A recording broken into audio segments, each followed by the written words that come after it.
What's up, everybody? I'm Dave Miranda, and this is episode 110 of Just Give Me 5. I hope you guys are doing great. Continue to be amazing. We got a really awesome show lined up for you today. But first, I need you to hit that like button. I need you to hit the subscribe. And I need you to spread the word about Just Give Me 5. All right. If you look behind me, you'll see we're over here at the Great Arizona Puppet Theater. It's a historical spot here in AZ. Trying to cover a lot of these intro and outros in front of like historical landmarks out here. Give people an insight of a lot of stuff that's been out here for many years. So now, if you guys caught episode 109, you saw we had none other than the one and only Checkin' Traps. And let me tell you, yo, man, Traps is a good dude. You know what I'm saying? And it's like, I was so happy that we were able to have him tell, his story on our platform, because I got off the phone with him shortly after we had done the episode, and he was telling me that he hasn't really had that many opportunities out here. So it was kind of like his first time actually really seeing himself on camera explain his story and share his journey. So I thought that was dope. You know what I mean? I was happy that we were able to, quote unquote, pop that cherry, right? Yeah, man, everything that he's contributed to the scene from, his Grammy nomination, working with Lupe Fiasco and Bilal.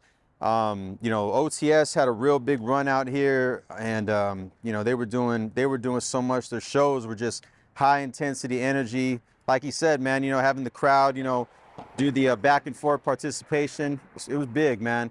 And just his production skills alone, his trap sauce. I got to get my hands on one of the bottles. So, we're going to work on that as well.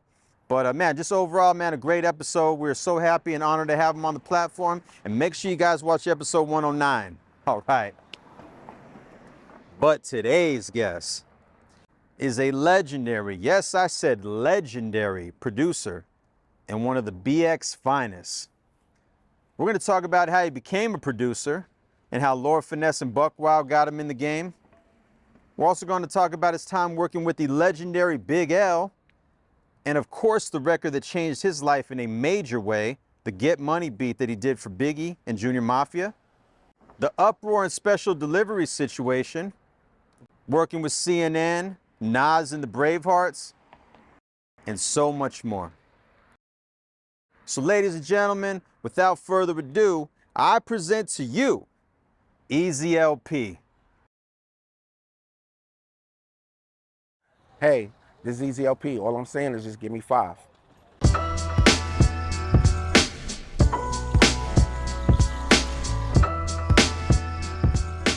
Lord Finesse inspired me to become a producer because I was around him every day and I was watching the game unfold right in front of me, him and Buck Wild. Well, I was Lord Finesse driver at first, and I used to move him around. Really? Yeah, and then I got rid of the car, and I said, well, let me just hang out with y'all because I've been hanging with you as a driver. So yeah, it kind of started from there, and then music started. Yeah, I used to go to all the Buck Wild sessions, and just wherever they went, I just ended up going with them. I didn't have nothing to do anyway. It was just like one of those times of my life, you know what I'm saying? And it kind of made everything pretty much got put together that way. Yeah, I was DJing. I used to do mixtapes. I used to have them on 124th and 7th Avenue. Me and Buck Wild was both doing them. He inspired me in that, pretty much in that direction. And then it just kind of, no, I met him through the mixtapes, but like we ended up having we became friends, kind of out of nowhere. The first joint I made a record for this guy named Shorty Long. Finesse did a record for him. It was just, it was a record, you know what I'm saying? But I guess I would have to say Get Money was the record where I was like, oh, I have arrived. I don't know, I guess for me it was just so far-fetched, even the way it happened and how I ended up at Biggie house playing beats with Lord Finesse, Buck Wild, and OG. And I ended up playing beats last. And that was the only beat that got picked that night.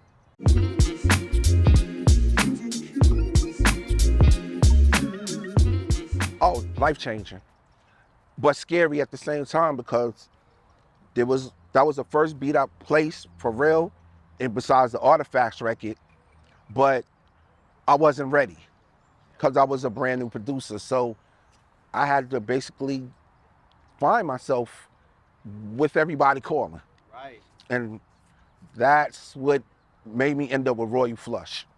How was it when Big heard the joint when he was like, "This is what we're gonna use"? I was like, he bugging out. Did he call you? Yeah, what happened, we went to his house, he played it, he said he was gonna use it. He called me back, he was like, yo, we going in the studio, we about to start the studio, we gonna run that, that's gonna be one of the first ones we do. They ended up doing Players Anthem that night, and that was the night when Pac got hit up. So I was supposed to go to that session. Wow. Didn't make that one. Quad? In quad, yeah. Wow. Yeah, that was the first session. And I feel like people never give Biggie enough credit for being a stand-up dude, because if you think about it, right, here's a guy who just dropped his his freshman LP. Mm-hmm. It's popping, it's blowing. He's a superstar on the rise. Right. Instead of jumping into a second album, he takes time out to work on his boys project, and damn near writes the whole thing. You know what I'm saying? Monetary wise, it was more benefit for him than working, doing the bad boy thing and Puff being in control. So it was a way for him to be in control and put something together where it was meaningful and where you can make money. Absolutely. You know what I'm saying? So always in studio sessions, all of us, 2-3 hours studio time. We didn't have a lot of studio time. So with like poppy stuff, we always had to lay beats down fast and go in the vocal booth just as fast as we laid them beats down. Wow. Yeah, it was interesting. And then you started doing solo stuff with Nori as well. Right. And then it's like it led down to, I feel like one of the greatest, club joints ever, and one of the nastiest records in hip hop history too, Oochie Wally, man. You know what I'm saying? How was that? How did that go? It was weird. It could have been a Capone Noriega record. Well, I'll say a Noriega record. I laid it. He came in. He's like, I don't like this. I said, oh. So we scrapped that, and then we went on to, I would say Bloody Money 3. Then I took it right to Queens to see Nas and them, and they picked it. That was the first record they picked. Really? Right. So it went from there to there, and I was just like, hey. But that beat had got around. Like I took it to Cypher Sound and them when he was at Ruckus. Okay, yeah. On that beat tape. That was on the beat tape. The Sean record was on the beat tape. Yeah. It was one of those beat tapes, and so, and then I guess down the line I seen Sean after he had his hit record, and he was like, I knew I should have picked that beat. Right. Yeah. And it's funny because I sit here and say that it's one of the nastiest joints, not even taking into consideration that you worked on "Put It in Your Mouth" by Akinelli. Nah, but I didn't work on that. I worked on Thug Shit, and it was all that was done in one session too. Was it? Like his whole EP was done in one session and Power Play in Queens. Wow. So when he did that, we did Put It in Your Mouth, and it was another 3 records, and then he put his EP out. Yeah. It was pressed. It was pressed for time for that one too. Right. Yeah.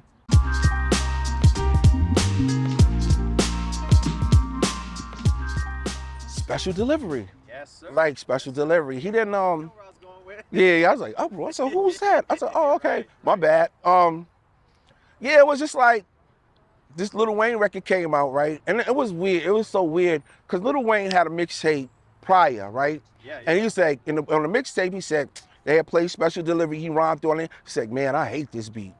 And then he come back and Switch does it over, and I'm like, okay, I'm already feeling, you feel certain type like, damn, man, you ain't have to do it like that. You know what I mean? But then he came back and rapped on it and made it a record, and I'm like, oh, and then it wasn't no acknowledgement. That's all it was. It was like, yo, you wouldn't even been into this bounce. I started the bounce. Like, so give me, all you gotta do is say, yo, inspired by, and we would have been cool. Like, you know what I mean? Like, yo, samples and all the other stuff is cool. That's fair game, but you would have never did that if I had never did it. Exactly. You know what I'm saying? So, sample or not, I still feel like creative. I'm creative. I feel like I'm creative as a motherfucker. So on that note, it's like, yo, don't take away from my creativity. You know what I'm saying? Because it was cool. It's a 1 bar loop, but I tell you this, that shit hits. Yeah. You know what I'm saying? Oh, it's a classic. Yeah, but like, you know, even when me and G-Dep did the record, it was like, I was like, he was like, y'all need to be in the club. I said, this beat right here. Yeah. You know what I'm saying? This Yeah. gonna get you there. And it got you there. And the remix, you know what I'm saying? Right. So did you and Swiss like We, I mean, it is what it is. Like, we ain't besties. You know what I'm saying? We was never besties, but yeah, nah. Yeah. I mean, it wasn't nothing to be done. You know what I'm saying? So it was just like, whatever. We cool, just acknowledge, like, you know what I'm saying? The game is gonna be the game. Exactly.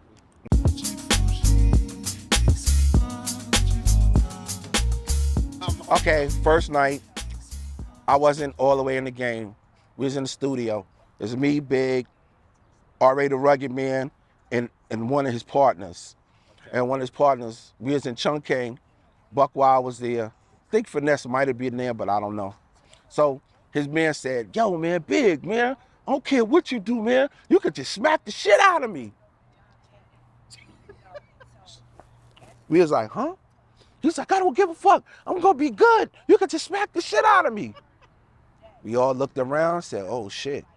Big said, you sure you wanna do that? Oh man, Big smacked the shit out of him. Wow. And I was like this. Everybody was like, ooh, that's crazy right there. Right. Oh, he was red. Wow. Yeah, he was red. But he asked for it. Yeah, he actually asked for it. Yeah, he didn't do nothing wrong. He was just drunk. Yeah, it was just on some. Wow, man. Yeah, that was one of them. Tour life, very interesting. Okay. Orgies. Yeah, Okay. yeah, orgies. One of the best orgies one of the best shows and after show of probably a lot of people's lives that night. Yeah, it was Getting busy. it was a good night. Yeah, Right. it was a good night. It was a long time ago though. It was a good What night. was this? Can you say? Yeah, it was a CNN show. Okay. Yeah, it was a Connecticut show. It was a good show. Yeah. There you go. Yeah, it was a good show. Nice. That was one of them. Probably on Broadway, it was a session I had where everybody pulled out their guns. Wow. Yeah, it was one of those. It was one of those. There was so many of those. I was trying not to be negative, but it's kind of hard. You know, it's hard Especially to in be. that time. Yeah, because it was really bad at that time. It was bad at the time. I remember times, even like I had Mobb Deep sessions, Yeah. and I was finishing a record, and I left out of there, and I ran to True Life. Oh, and this is when they had this. Yeah. And it's like, yo, you trying to balance out being a producer, but you're right in the middle of everything, balancing out being a producer. You see what I'm saying? So it's like kind of what I learned in the industry is you gotta watch what you're saying when you say what you say at the wrong time, because it could turn into something big, like really, really big. Like that was that was one of the lessons I had to learn.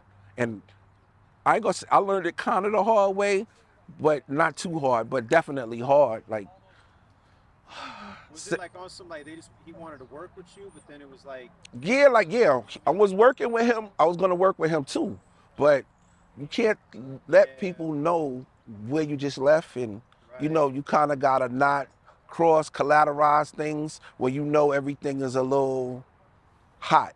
You know what I'm saying? You know, and there's a lot of sessions that was hot.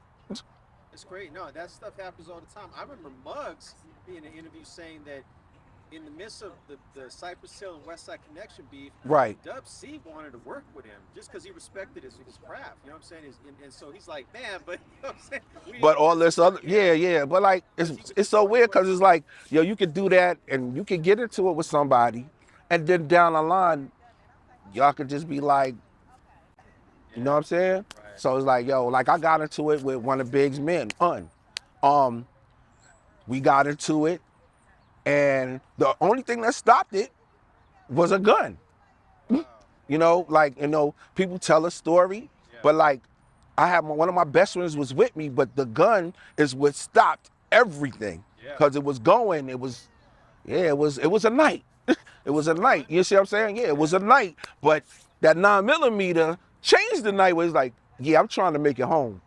You know what I'm saying? And then, down the line we had a conversation and whatever, it was what it was. But yeah, like one thing I'll say about the industry then, yo, it was very easy for the fuse to get lit.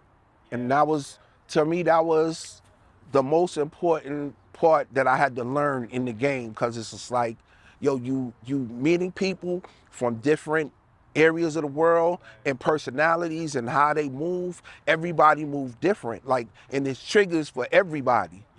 So like on that note, it's like, yo, you just really gotta understand your surroundings and readjust or adjust. You know what I'm saying? So, like, I remember after like one of my sessions, I would never go to a session without a gun. Like, never. No sessions.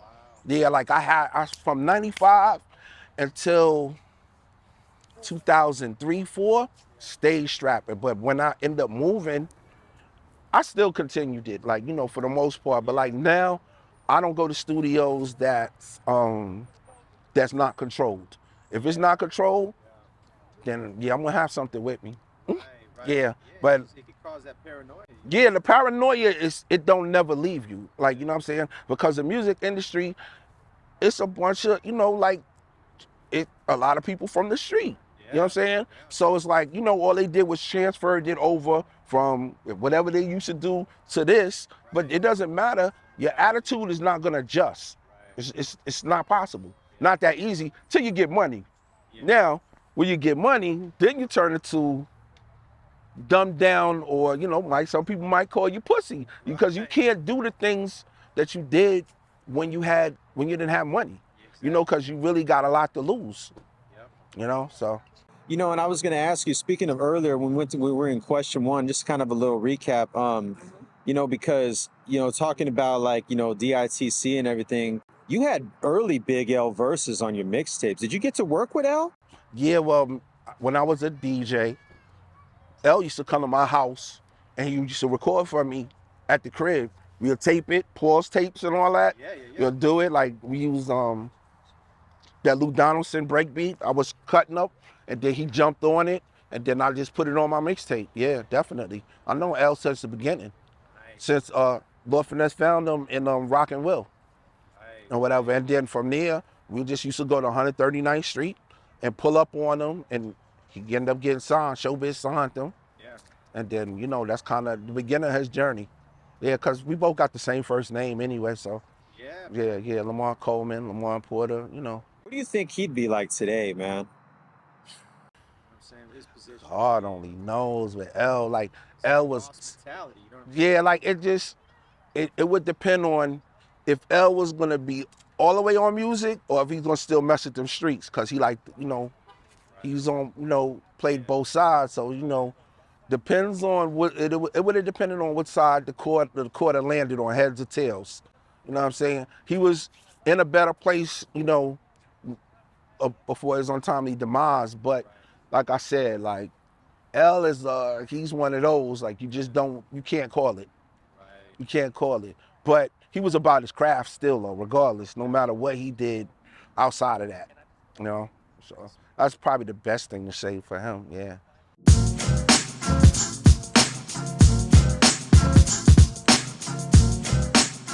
Oh, that feels good. But you take it for granted prior to COVID.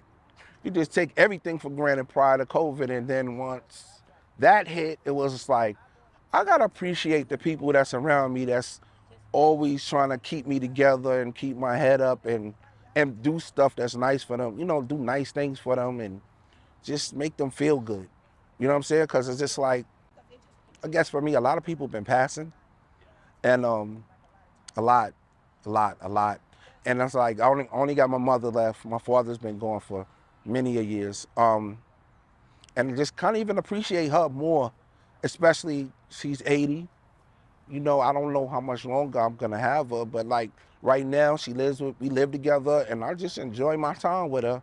I have to enjoy my time with her, because I just don't know when the clock is gonna run out. You know what I'm saying? I mean, but then I got my niece and nephew, my sister, brother-in-law. My son lives with my sister. Like, you know, everything is probably close knit.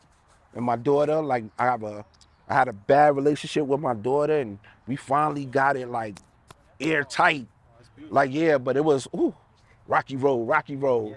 I mean, like for many years, like, you know, between her moms and my attitude and, you know, just the way it played out from the beginning. And yeah, it was rough. That was rough. But, you know, we tight now. Everything's airtight. So, I mean, like if I laid down at night and didn't wake up, I mean, for the most part, I'm at peace. I'm at peace, and ain't too much more you can ask for, right? Ain't too much more. All right, y'all. I'm Easy Elpee, and that was my 5. And there you have it. Man, shout out to my man Easy LP, and huge shout out to my brother Little Sean for setting this whole situation up for us, man. Salute to you, famo. You know, and man, thank you so much, LP, for being a part of our platform, getting a chance to share some of your story, your journey with us. Classic is just the ultimate word that I have to describe this whole situation, man.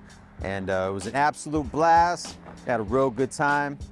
And thank you again, man. Make sure you guys are following him on social media.